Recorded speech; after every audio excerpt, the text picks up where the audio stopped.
Bismillahirrahmanirrahim. Assalamualaikum warahmatullahi wabarakatuh. Perkenalkan, nama saya Tri Dimas Masarindo, nomor induk Taruna 2019-3021 dari Prodi TMP 3A. Oke, kali ini kita akan membahas tentang Peraturan Menteri Perhubungan Republik Indonesia nomor PM 121 tahun 2017 tentang lalu lintas kereta api. Langsung saja kita menuju bab 1 tentang ketentuan umum. Pada ketentuan umum biasanya terdapat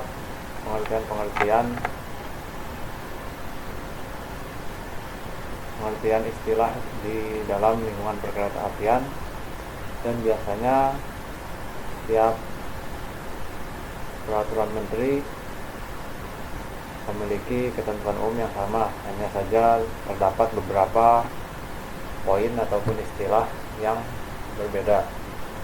Contoh pada PM ini yaitu seperti petak jalan, di mana yaitu bagian dari jalur kereta api yang terletak di antara stasiun dengan stasiun yang berdekatan atau berurutan. Selanjutnya ada blok stop, yaitu suatu sistem yang menjamin aman dengan membagi petak jalan menjadi beberapa bagian blok yang panjang dan lokasinya tertentu, di mana hanya satu kereta dalam satu blok. Selanjutnya ada blok bergerak atau moving block, di mana suatu sistem yang menjamin aman dengan membagi petak jalan menjadi beberapa bagian blok yang panjang dan lokasinya berubah-ubah tergantung kecepatan dan posisi kereta api yang bersangkutan dan kereta api yang ada di depannya. Selanjutnya ada lalu lintas kereta api adalah gerak sarana perkereta apian di jalan rel. Oke, selanjutnya kita masuk ke bab 2 mengenai prinsip lalu lintas, di mana jalur kereta api untuk kepentingan perjalanan kereta api dibagi dalam beberapa petak blok. Selanjutnya ada petak blok dibagi menjadi dua, yaitu blok tetap atau fixed block atau petak blok bergerak moving block. Dan di dalam ketentuannya, pada satu petak blok hanya diizinkan dilewati oleh satu kereta api pada waktu yang sama dan menggunakan jalur sebelah kanan pada jalur ganda atau lebih. Selanjutnya untuk pengoperasian kereta api dapat dikecualikan untuk kereta api yang memberikan pertolongan ketika terjadi kecelakaan kereta api dan atau kereta api untuk keperluan kerja, di mana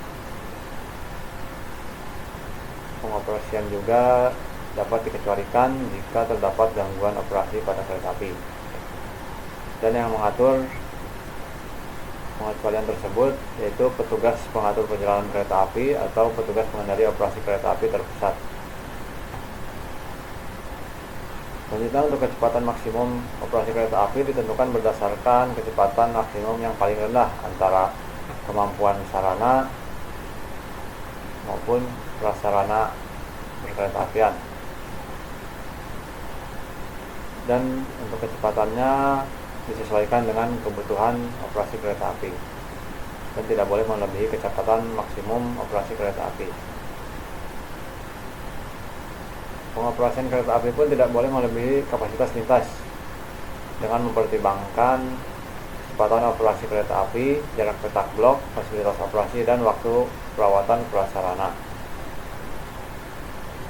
Selanjutnya ada bab 3 tentang sistem pengoperasian kereta api.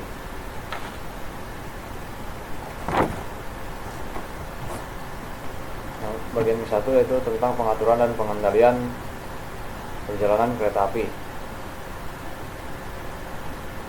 di mana pengaturan dan pengendalian dilakukan oleh petugas pengatur perjalanan kereta api, petugas pengendali perjalanan kereta api, atau petugas pengendali operasi kereta api terpusat. Pengaturan dan pengendalian Perjalanan kereta api dilakukan menggunakan sistem pengoperasian sarana kereta api yang dibedakan menjadi manual dengan masinis tanpa perangkat pembantu, manual dengan masinis dilengkapi dengan perangkat pembantu, semi otomatis dengan masinis, otomatis dengan awak sarana tanpa masinis, atau otomatis tanpa awak sarana. Di mana tugas masinis memiliki tugas secara umum yaitu memantau jalur kereta api, menghentikan sarana apabila dalam keadaan darurat, melakukan percepatan dan pengereman sarana berdasarkan sinyal pada jalur atau sinyal dalam kabin, membuka dan menutup pintu sarana perkereta apian. Selanjutnya, penyelenggara sarana perkereta apian harus mempersiapkan perjalanan kereta api sesuai pengoperasian sarana perkereta apian, di mana penyelenggara sarana perkereta apian sistem pengoperasian manual harus menyiapkan sarana perkereta apian dengan atau tanpa rangkaiannya, menyiapkan awak sarana perkereta apian, memeriksa sarana perkereta apian, menyediakan waktu kereta api sesuai dengan jalur yang terjadwal di stasiun awal, memasang tanda dan menyiapkan dokumen perjalanan kereta api. Sedangkan untuk penyelenggara sarana perkereta apian sistem otomatis harus menyiapkan sarana perkereta apian dengan atau tanpa rangkaiannya, menyiapkan awak sarana perkereta apian apabila ada, dan memeriksa sarana perkereta apian. Untuk penyiapan sarana perkereta apian meliputi menyiapkan lokomotif, kereta atau gerbong, kereta dengan penggerak sendiri, atau peralatan khusus yang telah dinyatakan layak operasi dan dibuktikan dengan sertifikat kelaikan, dan menentukan susunan rangkaian sarana perkereta apian untuk dirangkai oleh penyelenggara prasarana perkereta apian menjadi rangkaian kereta api yang akan berangkat sesuai dengan persyaratan teknis operasi untuk keselamatan perjalanan kereta api. Dan untuk penyiapan awak sarana perkereta apian paling sedikit meliputi kegiatan memeriksa sertifikat kecakapan, memeriksa kesehatan, dan memberi surat tugas. Dan untuk pemeriksaan sarana perkereta apian paling sedikit meliputi pemeriksaan terhadap perangkat pengereman, peralatan keselamatan, peralatan perangkai, dan kelistrikan. Dan untuk perjalanan kereta api terdiri atas pemberangkatan kereta api dari stabling atau depo, perjalanan kereta api dari stabling atau depo ke stasiun keberangkatan, pemberangkatan kereta api dari stasiun keberangkatan, perjalanan kereta api dari stasiun keberangkatan ke stasiun tujuan atau stasiun akhir, kedatangan kereta api di stasiun tujuan maupun stasiun akhir, perjalanan dari stasiun akhir ke stabling atau depo, dan kedatangan kereta api di stabling atau depo. Untuk perjalanan kereta api dapat ditunda jika terjadi kerusakan sarana perkereta apian atau alasan teknis operasi, dan dapat dibatalkan jika tidak ada angkutan orang dan atau barang, alasan teknis operasi, atau terjadi penundaan keberangkatan paling banyak 2 kali. Selanjutnya, dalam hal terjadi perjalanan kereta api sebagaimana dimaksud harus sesuai dengan jadwal yang telah ditentukan dalam GPK, atau GPK adalah kepanjangan dari grafik perjalanan kereta api. Dalam hal terjadi keterlambatan jadwal perjalanan kereta api yang melebihi batas toleransi waktu operasi yang diizinkan, petugas pengendali perjalanan kereta api atau petugas pengendali operasi kereta api terpusat mengambil langkah-langkah untuk mengurangi keterlambatan perjalanan kereta api dengan memperhatikan keselamatan dan keamanan pengoperasian kereta api. Selanjutnya ada persilangan atau penyusulan antar kereta api, di mana dilakukan di tempat yang terdapat fasilitas untuk melakukan kegiatan tersebut dan yang telah ditentukan sesuai dengan GPK. Dan kegiatan persilangan atau penyusulan dapat dipindahkan ke tempat lain yang terdapat fasilitas untuk kegiatan tersebut yang dilakukan oleh petugas pengendali perjalanan kereta api yang pelaksanaannya oleh petugas pengatur perjalanan kereta api atau petugas pengendali operasi kereta api terpusat. Dan kereta api berhenti luar biasa jika menurut GPK berjalan langsung karena sesuatu hal harus berhenti, di mana terdapat beberapa hal yang menyebabkan kereta api berhenti luar biasa, di antaranya seperti perpindahan persilangan atau penyusulan, kerusakan pada prasarana atau sarana perkereta apian, perawatan prasarana perkeretaapian atau perbaikan perkeretaapian, keadaan yang akan membahayakan. Lalu ada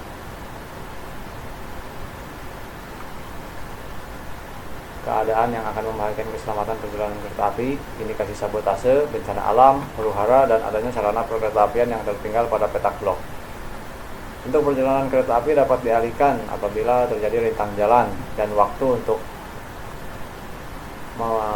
mengatasi rintang jalan tersebut melebihi atau sama dengan waktu tempuh perjalanan kereta api, di mana rintang jalan yang dapat disebabkan yaitu seperti peristiwa alam, kecelakaan, gangguan prasarana perkeretaapian, dan atau sebab lain yang mengancam keselamatan perjalanan kereta api seperti peperangan, kerusuhan, revolusi, pemogokan, kebakaran, atau sabotase. Dan dalam hal ini, jika terjadi rintang jalan, maka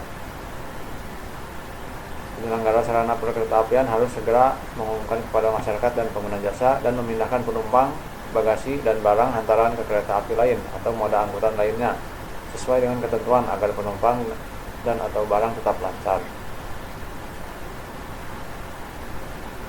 Selanjutnya ada bab 4 mengenai standar operasional prosedur atau SOP, di mana penyelenggara prasarana perkeretaapian dan sarana perkeretaapian wajib membuat SOP mengenai pengoperasian kereta api sesuai kebutuhan dan bertanggung jawab atas keselamatan, keamanan, dan kelancaran pengoperasian kereta api. Di mana penyelenggara prasarana perkeretaapian wajib membuat SOP mengenai pengoperasian kereta api sesuai kebutuhan, meliputi tentang tugas dan kewenangan petugas pengatur dan pengendali perjalanan kereta api, tentang penanganan kondisi darurat, dan tentang perjalanan kereta api. Di mana untuk tugas dan kewenangan yaitu petugas pengatur perjalanan kereta api dan petugas pengendali perjalanan kereta api atau petugas pengendali operasi kereta api terpusat. Dan untuk SOP tentang penanganan kondisi darurat meliputi penundaan kereta api, pembatalan kereta api, keterlambatan kereta api dan cara mengatasi keterlambatan, pengalihan perjalanan kereta api, penanganan kecelakaan kereta api, dan evakuasi penumpang kereta api. Selanjutnya untuk SOP tentang perjalanan kereta api meliputi pemberangkatan kereta api dari stasiun atau depo, perjalanan kereta api dari stasiun atau depo ke stasiun keberangkatan, pemberangkatan kereta api dari stasiun keberangkatan, kedatangan kereta api di stasiun tujuan atau stasiun akhir, perjalanan kereta api dari stasiun keberangkatan ke stasiun tujuan atau stasiun akhir, perjalanan dari stasiun akhir ke stasiun atau depo, dan kedatangan kereta api di stasiun atau depo. Dan untuk SOP lain-lain meliputi persilangan antar kereta api dan penyusulan antar kereta api. Selanjutnya ada SOP mengenai pengoperasian kereta api. Tentang penyelenggara sarana perkeretaapian wajib membuat SOP mengenai pengoperasian kereta api yang terdiri atas penyiapan sarana dengan atau tanpa rangkaian, penyiapan awak sarana perkeretaapian apabila ada, dan pemeriksaan sarana perkeretaapian. Karena SOP yang dibuat mengenai pengoperasian kereta api sesuai kebutuhan harus diusulkan kepada Direktur Jenderal dengan melampirkan persyaratan permohonan dan konsep standar operasional prosedur. Selanjutnya, Direktur Jenderal akan melakukan evaluasi paling lama 60 hari kerja sejak menerima permohonan secara lengkap. Dan dari hasil evaluasi Direktur Jenderal paling lama 14 hari kerja memberikan persetujuan atau penolakan disertai dengan alasan terhadap permohonan persetujuan standar operasional prosedur. Yang terakhir ada bab 5 ketentuan penutup, di mana peraturan menteri ini mulai berlaku pada tanggal diundangkan. Dan agar setiap orang mengetahui, memerintahkan pengundangan peraturan menteri ini dengan penempatannya dalam berita negara Republik Indonesia. Baik, sekian pembahasan dari saya mengenai peraturan menteri nomor 121 tahun 2017 tentang lalu lintas kereta api. Semoga apa yang saya sampaikan dapat bermanfaat bagi kita semua, dan mohon maaf jika ada kesalahan. Terima kasih atas perhatiannya. Assalamualaikum warahmatullahi wabarakatuh.